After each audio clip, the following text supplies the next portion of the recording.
Now see chemical properties of water. मैंने जैसे बताया हमारा इंपॉर्टेंट कंपाउंड है हाइड्रोजन के दो।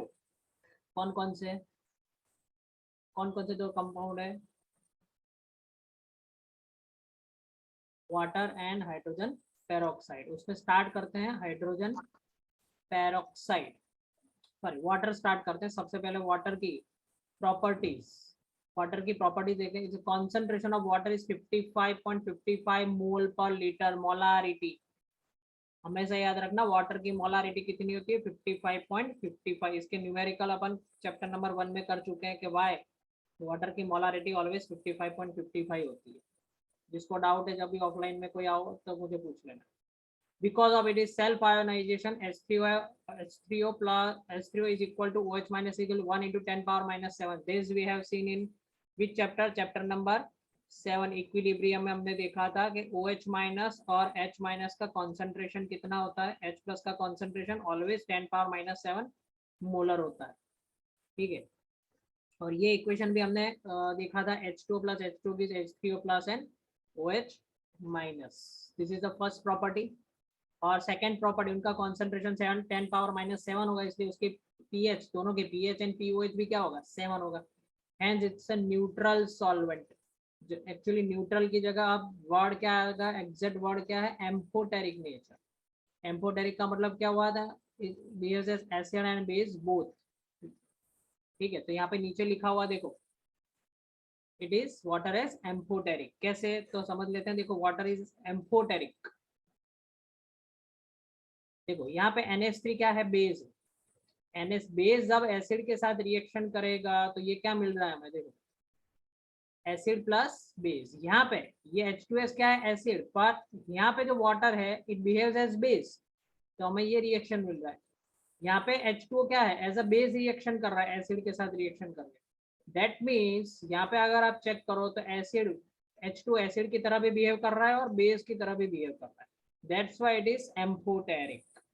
It is amphoteric.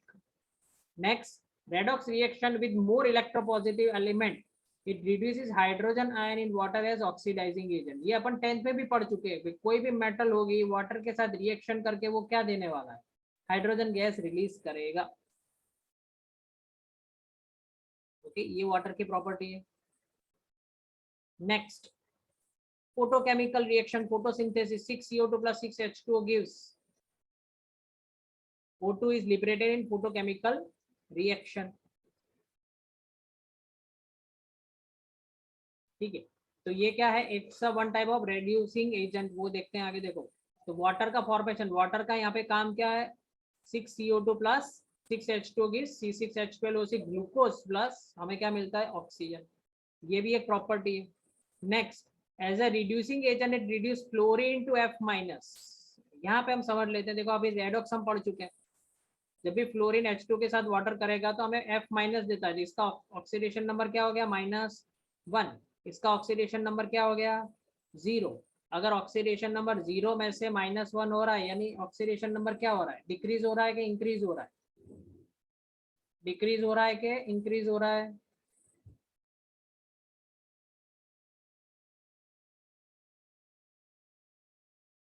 डिक्रीज हो रहा है कि इंक्रीज हो रहा है?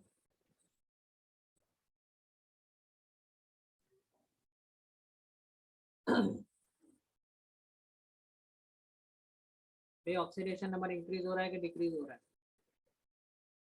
0 में से क्या हो रहा है? -1। 0 में से अगर -1 हो रहा है तो इसका मतलब क्या हुआ? वो रिडक्शन, रिडक्शन हो रहा है। रिडक्शन कौन कर रहा है? तो H2 कर रहा है। It behaves as reducing agent. It behaves as reducing agent.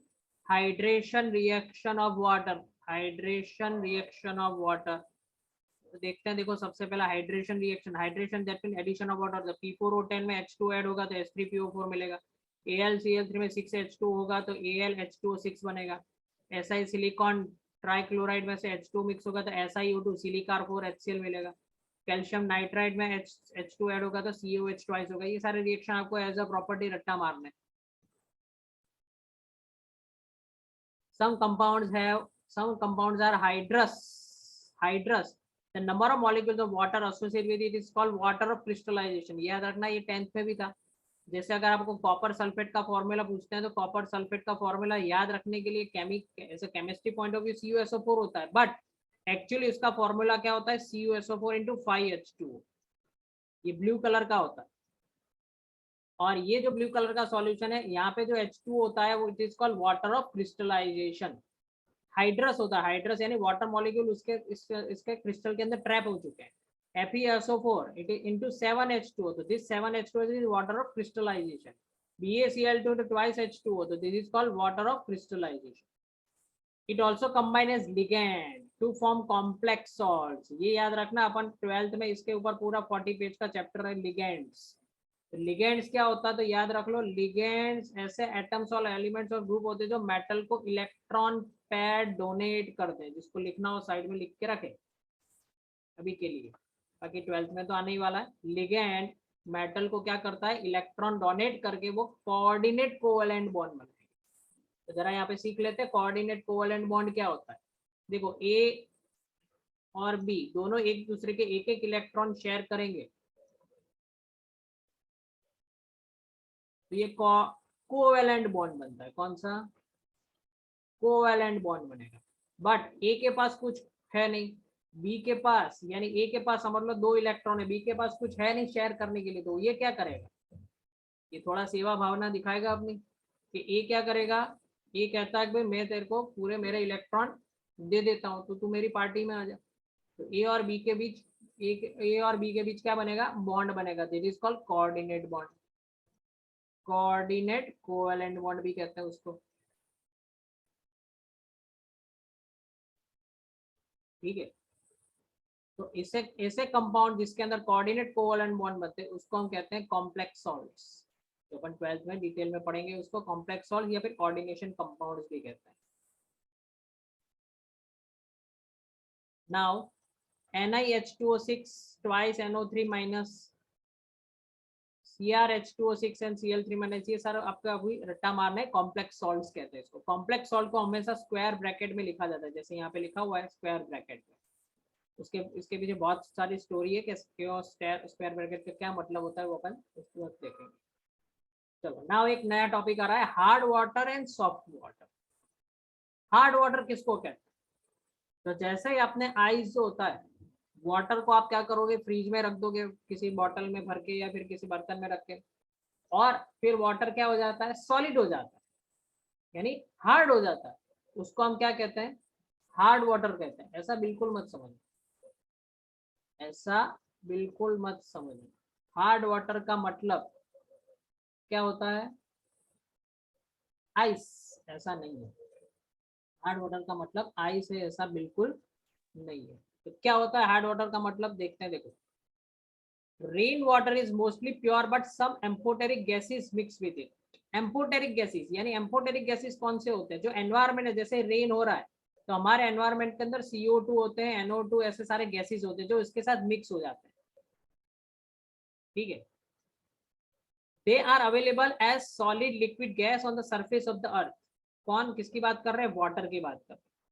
Thus, any kind of water, some type of impurities are present and it can easily flow on the surface of the earth. जैसे mountains में से water अगर आ रहा है तो mountains के अंदर जो रॉक्स होते हैं, माउंटेन्स के अंदर जो रॉक्स होते हैं उसके अंदर सारे क्या होते हैं, बहुत सारे मिनरल्स होते हैं, कैल्शियम हो सकता है, मैग्नीशियम हो सकता है, ऐसे बहुत सारे मिनरल्स होते हैं। तो वो वॉश आउट होते होते हमारे सॉइल के अंदर वॉश आउट होते होते वो हमारे वाटर के अंदर एब्जॉर्ब हो जाएंगे। तो हमारे वाटर के अंदर बहुत सारे मिनरल्स हो सकते हैं, बट हम क्या करते हैं, हम हमारे घर में लगाते हैं आरओ। क्या कराते हैं, आरओ। आरओ क्या करता है, ये सारे मिनरल्स को फिल्टर कर देता है, तो फिर उस वाटर में कुछ नहीं बचता है पीने के लिए। सिर्फ शौक के लिए आप कह सकते हैं कि मुझे तो आरओ का वाटर पी रहा हूँ, मुझे बहुत हेल्दी हो रहा है, पर टोटली इसका उल्टा हो रहा है। आप अनहेल्दी हो रहे हो आरओ का वाटर पी के, क्योंकि आरओ में क्या होता है, एक सेमी परमिएबल मेम्ब्रेन होता है। अभी देखते हैं, देखो बायोलॉजी वाले तो उसको पढ़ते हैं, उसको कहते हैं semi permeable membrane, SPM। SPM काम क्या करता है, किसी सिलेक्टेड पार्टिकल्स को ही वो पास होने देता है। सिलेक्टेड पार्टिकल्स को, एक मेम्ब्रेन होती है जस्ट लाइक अ फिल्टर, तो सिलेक्टेड पार्टिकल्स की साइज को ही वो फिल्टर करता है। तो आरओ में हम क्या करते हैं, यहाँ पे एक ऐसा फिल्टर, ऐसे एसपीएम अरेंज कर देते हैं जो छोटे से मिनरल को भी वो क्या कर देते हैं, फिल्टर कर देते हैं। और यहाँ पे सिर्फ हमें क्या मिलता है, सिर्फ H2 मिलता है और कुछ नहीं मिलता, सिर्फ H2। ना तो उनके उसके अंदर कोई मिनरल्स होते हैं, कुछ नहीं होता। कुछ मिनरल्स हमारे लिए काम के, बहुत सारे काम के हमारी बॉडी के लिए।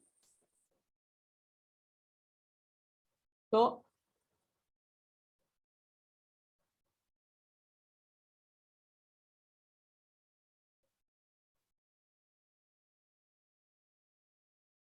ठीक है, आगे बढ़ते हैं।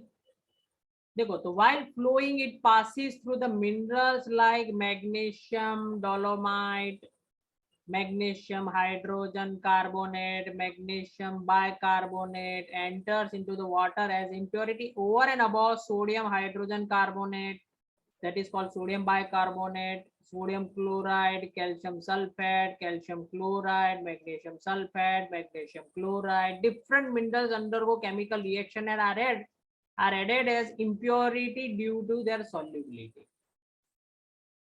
ये सारी क्या है, इम्प्योरिटीज है। जैसे मैग्नीशियम कार्बोनेट, देखो फिर से बता देता हूँ फॉर्मूला, मैग्नीशियम कार्बोनेट, फिर क्या लिखा है, सोडियम क्लोराइड NaCl, कुछ सॉल्ट हो जाते हैं, कैल्शियम सल्फेट CaSO4, फिर बोला है मैग्नीशियम सल्फेट तो MgSO4, फिर बोला है sodium carbonate Na2CO3, sodium bicarbonate NaHCO3।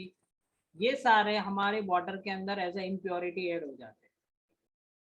ठीक है, ये सारे थोड़े से हमारे बॉडी के लिए हार्मफुल है, तो इसको हमें फिल्टर करना पड़ेगा। कैसे करते हैं वो देखते हैं। In this way salt of calcium and magnesium become soluble in water and the hardness enters into the body. बाकी सबका ज्यादा कोई इफेक्ट नहीं होता है, सबसे ज्यादा इफेक्ट होता है इसका, कैल्शियम एंड मैग्नीशियम। इसके कारण जो वाटर होता है वो हार्ड हो जाता है। तो कभी कभी हमारे पेरेंट्स या दादा दादी कहते हैं कि वाटर क्या होता है, easy, not easy to digest. बहुत कुछ वाटर ऐसे होते हैं वो इजीली डाइजेस्ट नहीं होते, क्योंकि वो क्या होते हैं, हार्ड वाटर होते हैं। और हार्डनेस का दूसरा मतलब है उसमें क्लींजिंग इफेक्ट नहीं आती। अगर हम सिंपल सोप लगाएंगे तो सोप से हमारे कपड़े साफ नहीं होंगे, क्योंकि वाटर क्या है, हार्ड है। तो सोप हम क्यों यूज करते हैं, सोप हम क्यों यूज करते हैं, हार्ड वाटर को सॉफ्ट बनाने के लिए हम डिटर्जेंट यूज करते हैं। डिटर्जेंट डालेंगे तो हार्ड वाटर क्या हो जाएगा, सॉफ्ट। कैसे होता है वो अभी देखते हैं। तो हार्ड वाटर को सॉफ्ट में कैसे कन्वर्ट करना है, the water which does not form lather easily with the soap and waste soap is called hard water। ये हार्ड वाटर की परफेक्ट साइंटिफिक डेफिनेशन। लेदर का मतलब क्या होता है, form, froth, does not form lather easily, यानी सो आप साबुन, आप अपने घर में अगर हार्ड वाटर आ रहा है और आप साबुन लेके हैंड वॉश कर रहे हो तो इतना ज्यादा फ्रोथ क्रिएट नहीं होगा। ठीक है, so that is called, it means it is a hard water। When hard water comes in contact with the soap, the cation from the sodium salts formed from fatty acid are react with calcium and magnesium ion in the water। Insoluble calcium and magnesium salts are precipitated। पहले reaction देख लेते हैं फिर समझ में आएगा। देखो यहाँ पे लिखा है salt of fatty acids, salt of fatty acid, इसका मतलब है ये है सोप। और ये M+ लिखा है, ये हमारा क्या है, हार्ड वाटर। तो हार्ड वाटर जब सोप के साथ हम रिएक्शन करेंगे तो एक्चुअली होता क्या है, सोप हम क्यों डालते हैं, वो हमारे डर्ट के साथ, हमारे कपड़ों के डर्ट के साथ या ऑयली स्टेन्स जो होते हैं उसके साथ रिएक्शन करना चाहिए। पर यहाँ पे होता क्या है, ये जो सोप है वो हमारे अंदर जो मेटल है ना उसके साथ ही रिएक्शन करता रहता है। यानी समझो मेरे मेरे वाटर के अंदर 100 जितने मेटल्स है, कैल्शियम एंड मैग्नीशियम, तो मैंने एक सोप डाला, सोप या डिटर्जेंट, सोप डाला। सोप क्या करेगा, सबसे पहले कैल्शियम और मैग्नीशियम के साथ रिएक्शन कर देगा। यानी जब तक 100 मॉलिक्यूल सोप के मैं डालूंगा तो मेरा ऑयल और स्टेन रिमूव नहीं होने वाला। वो क्या करेगा, सोप जो 100 मॉलिक्यूल्स है कैल्शियम और मैग्नीशियम उसके साथ ही रिएक्शन करता रहेगा। तो तब तक तो मेरा सोप क्या हो रहा है, वेस्ट हो रहा है। जब तक सारे कैल्शियम और मैग्नीशियम एब्जॉर्ब नहीं हो जाते सोप के अंदर तब तक ये प्रोसेस चलती रहेगी। उसके बाद 100 के बाद जो एक्स्ट्रा सोप डालेंगे वो डार्ट और ऑयली स्टेन्स के ऊपर काम करना चालू करेगा। तो इसका मतलब तब तक तो हमारा ये जो सोप है वो क्या हो रहा है, वेस्ट हो रहा है। That is called hard water. तो कैसे वेस्ट हो रहा है, तो यहाँ पे रिएक्शन देखा चुके हैं। ये जो सोप है वो मेटल के साथ रिएक्शन कर देता है, देख लो जरा, ये रहा। तो ये मेटल इसके अंदर एब्जॉर्ब हो गया, देखो एक कंपाउंड बन गया मेटल का, और सोडियम हमारे वाटर के अंदर रिलीज हो गया। ये एम का मतलब क्या होता है, this M is called calcium and magnesium. तो हमने सोप डाला, पर सोप तो काम क्या कर रहा है यहाँ पे, वो तो एक कंपाउंड बना रहा है, जबकि काम किसके ऊपर करना चाहिए, ऑयली स्पॉट के अंदर, ऑयली स्पॉट के ऊपर काम करना चाहिए उसको, पर वो नहीं कर पा रहा है। दैट्स वाई हार्ड वाटर को हमें पहले सॉफ्ट वाटर बना देंगे तो वो 100 सोप मॉलिक्यूल डायरेक्टली कपड़ों को प्योर करने का काम करेगा, वेस्टेज नहीं होगा। ये समझ में आ गया, ये जरा इंपॉर्टेंट टॉपिक था समझने के लिए। चलो नेक्स्ट पे आते हैं, देखो क्या है।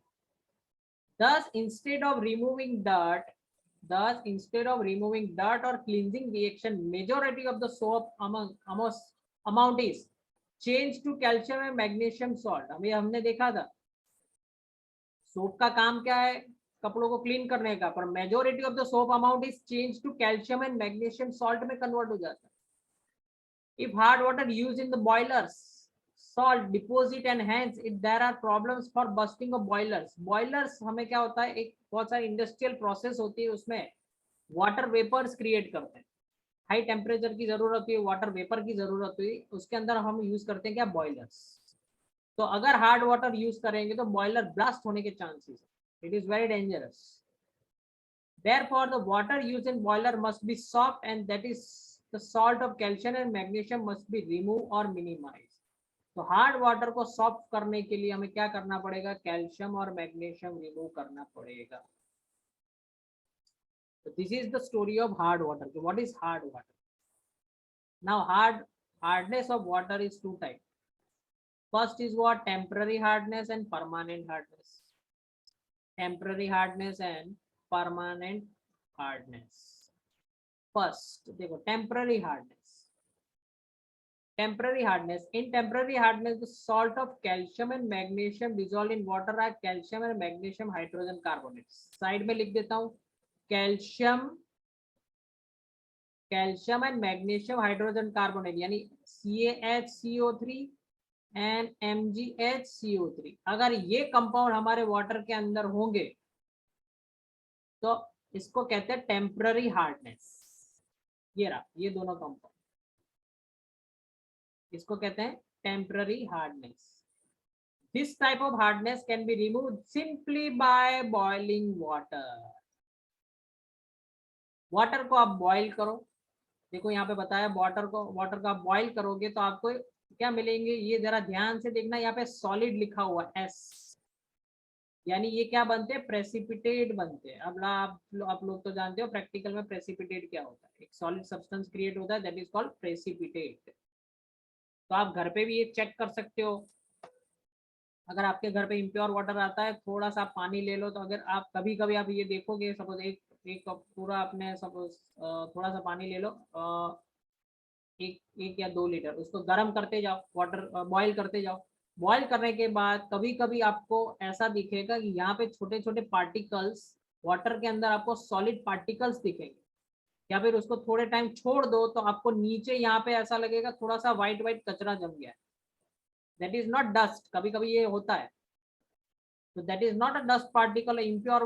वो क्या है, ये मैग्नीशियम और कैल्शियम के सॉल्ट है। चेक कर लेना, कभी किसी के घर पे हो जाए तो फोटो भेज देना, सबको मालूम पड़ेगा ऐसा होता है। ठीक है, आपको कभी कभी आप गर्म करोगे ना तो उसके अंदर आपको सॉल्ट, थोड़े से पार्टिकल्स फ्लोट होते हुए दिखाई भी देंगे, या फिर जब सेटल डाउन हो जाएंगे तो नीचे बैठे भी होंगे। तो ये था टेम्पररी हार्डनेस को रिमूव करने का तरीका। क्या, सिंपली हम क्या कर सकते हैं, बॉईल कर सकते हैं। ठीक है, ये डोमेस्टिक मेथड है, विदाउट खर्चा पानी आप अपने प्योर वाटर को प्योर कर सकते हो, इसलिए बॉईल करना जरूरी है वाटर को। देखो next, insoluble carbonates can be remove bye filtration. यहाँ पे हमने क्या करा था, हाइड्रोजन कार्बोनेट। अच्छा याद रख लो भाई, MgCO3 ये होता है मैग्नीशियम कार्बोनेट, और MgHCO3 क्या होता है? मैग्नीशियम हाइड्रोजन कार्बोनेट, इसको कहते हैं बाइकार्बोनेट। और ये सिर्फ होता है क्या? कार्बोनेट। ठीक है, जहां पर भी H लग जाएगा तो हम लगा देंगे क्या? Bye bye.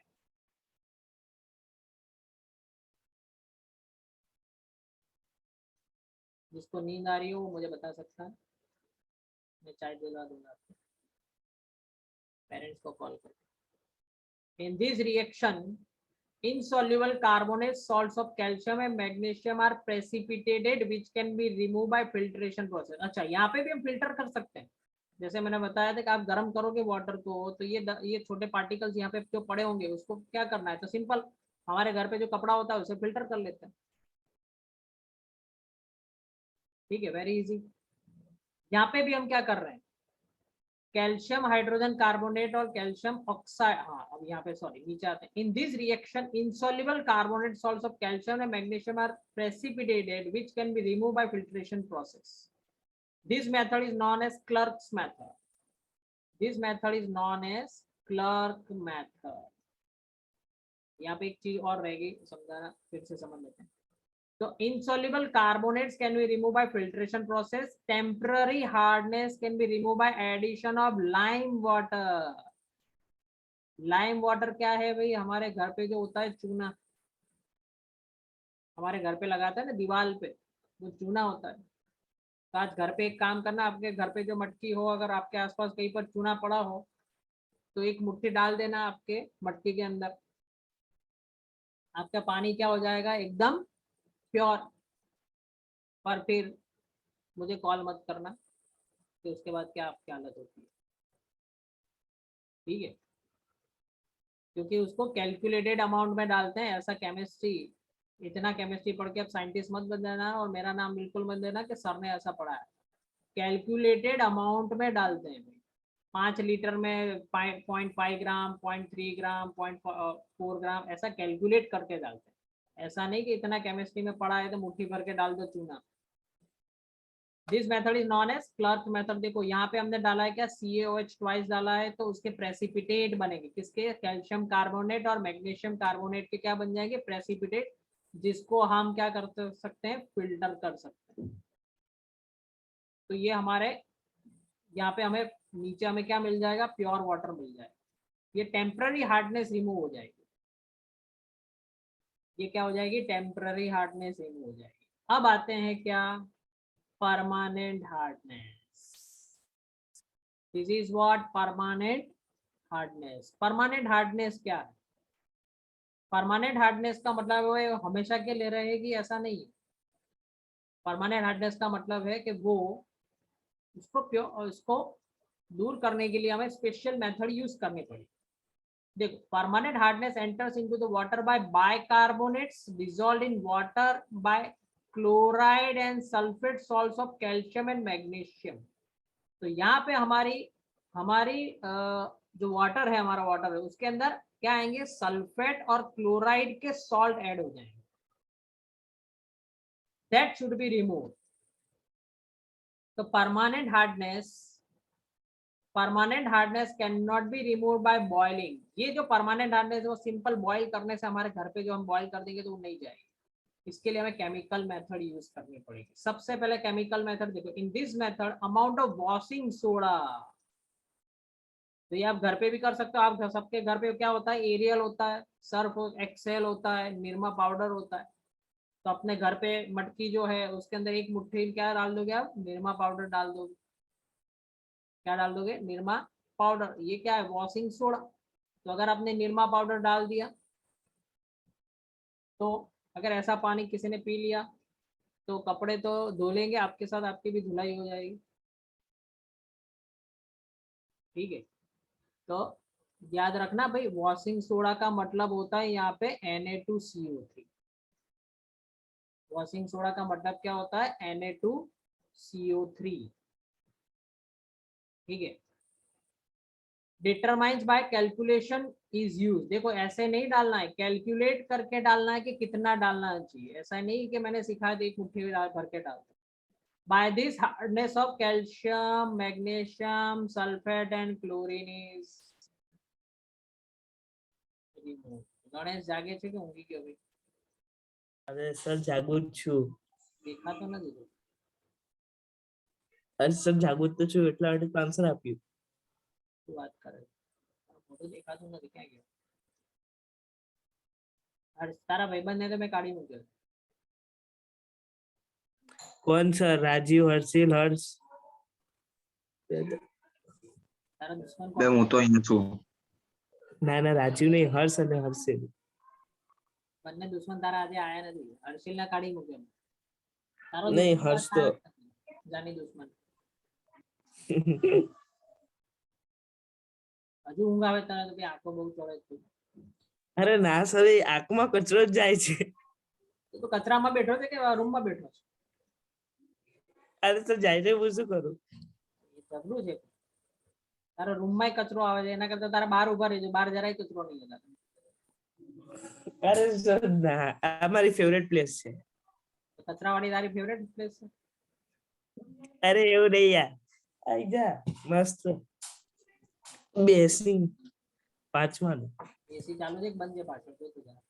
ના ના બંધ છે, પંખોય બંધ છે. જો સ્વેટર પહેર્યું છે? જેકેટ? ના ના સ્વેટર બી નહીં, ઠંડી લાગતી જ નહીં સર. જેકેટ બતાય.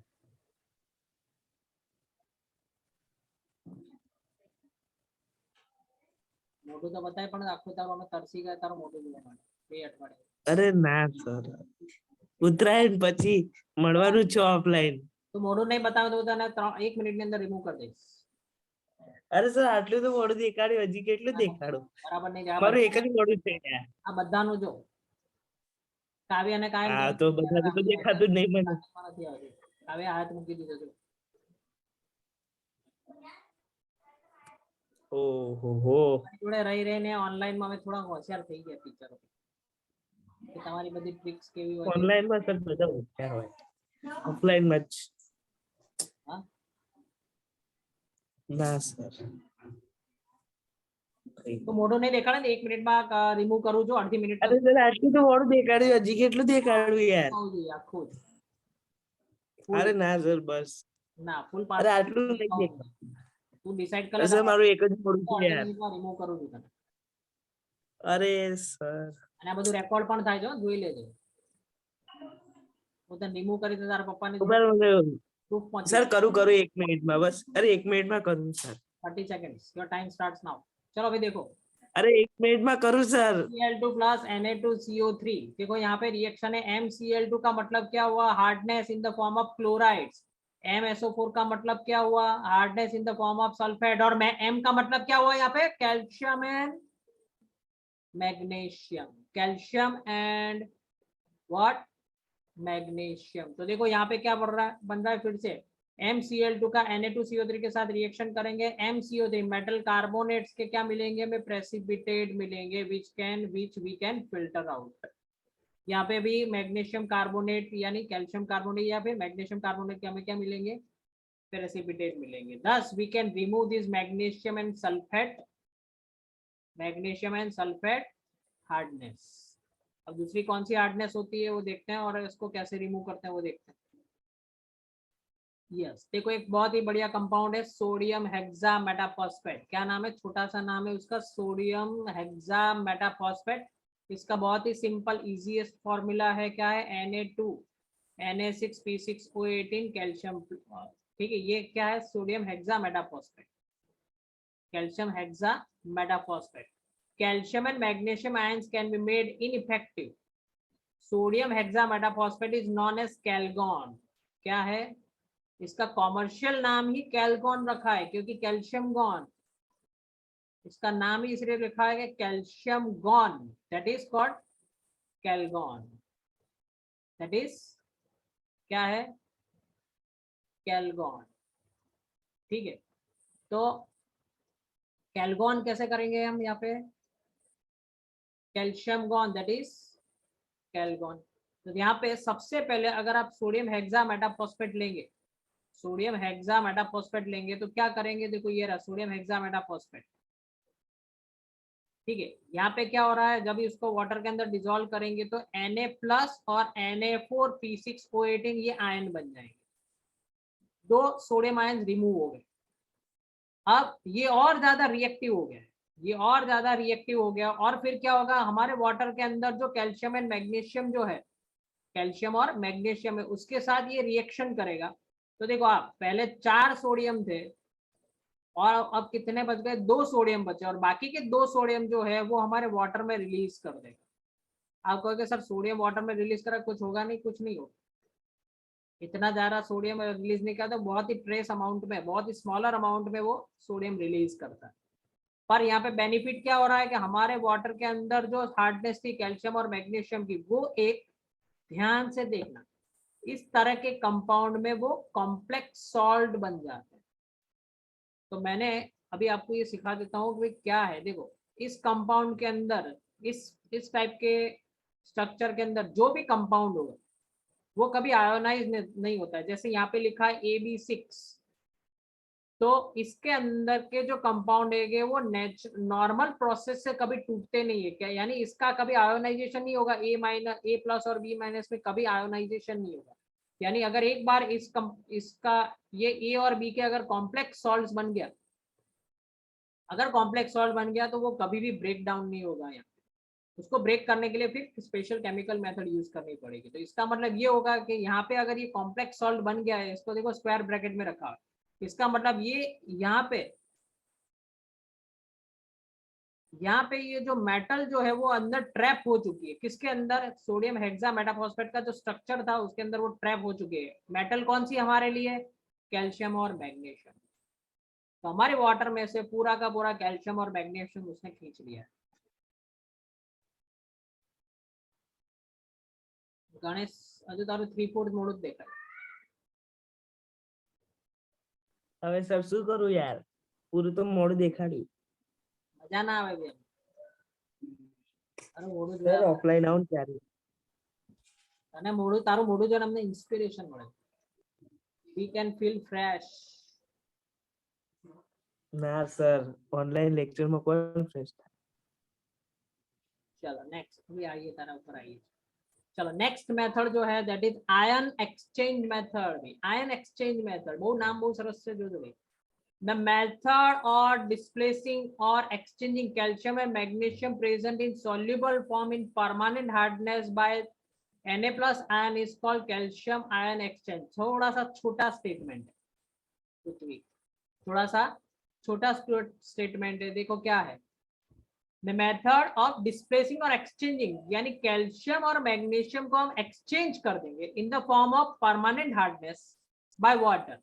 किसके साथ एक्सचेंज करेंगे, सोडियम आयन के साथ। It is called exchange method, ion exchange method. किसके साथ एक्सचेंज करेंगे, सोडियम के साथ एक्सचेंज करेंगे। इसके लिए कंपाउंड यूज होता है, मिनरल यूज होता है जो हमारे अर्थ क्रस्ट में से अवेलेबल है, जिसका नाम है क्या, जियोलाइट। क्या नाम है भाई, zeolite. Zeolite was used as positive ion exchanger. It is used as positive ion exchanger, क्योंकि यहाँ पे क्या है, पॉजिटिव आयंस को वो एक्सचेंज करता है, इसलिए उसका नाम रखा है पॉजिटिव आयन एक्सचेंजर। उसका फॉर्मूला क्या होता है, it is a calcium silicate having formula Na2Al2Si4O12। It is called zeolite. ये क्या है, जियोलाइट। ठीक है, अब जियोलाइट का स्ट्रक्चर कैसा होता है वो देखते हैं। Complex structure form by aluminium, ये भी कॉम्प्लेक्स स्ट्रक्चर है। कॉम्प्लेक्स का मतलब आप समझ चुके, ठीक है, इजीली ब्रेक डाउन नहीं होगा। उसके अंदर क्या है, देखो एल्यूमिनियम है और सिलिकॉन है और ऑक्सीजन है। एल्यूमिनियम है, सिलिकॉन और ऑक्सीजन का एक स्ट्रक्चर, कॉम्प्लेक्स स्ट्रक्चर है। इसका स्ट्रक्चर जो है, there is a void like that in honeycomb in which sodium ions are present. थोड़ा सा ये पढ़ लेता हूँ फिर मैं आपको समझाता हूँ। When the hot water passes over the particles of zeolite, some of the sodium ions come out from the zeolite and mixes with the sodium solution, and calcium and magnesium ion enters into their places. So the exchange their sides. इसको समझ लेते हैं फटाफट, मैंने समझा दिया। देखो, जैसे हनीकॉम्ब का स्ट्रक्चर होता है उसी तरह जियोलाइट के अंदर भी ऐसे सेल्स होते हैं। इस सेल्स के अंदर क्या होता है, सोडियम होता है,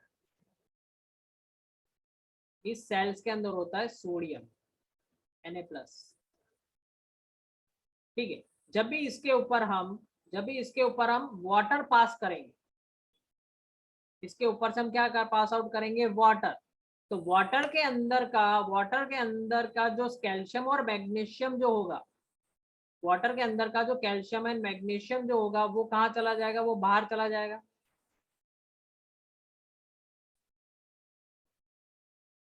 कैल्शियम क्या होगा यहाँ पे, देखो सोडियम जो है वो वाटर के अंदर चला जाएगा, Na+ वाटर के अंदर आ जाएगा, और वाटर के अंदर का जो कैल्शियम और मैग्नीशियम था वो यहाँ पे ट्रैप हो जाएगा।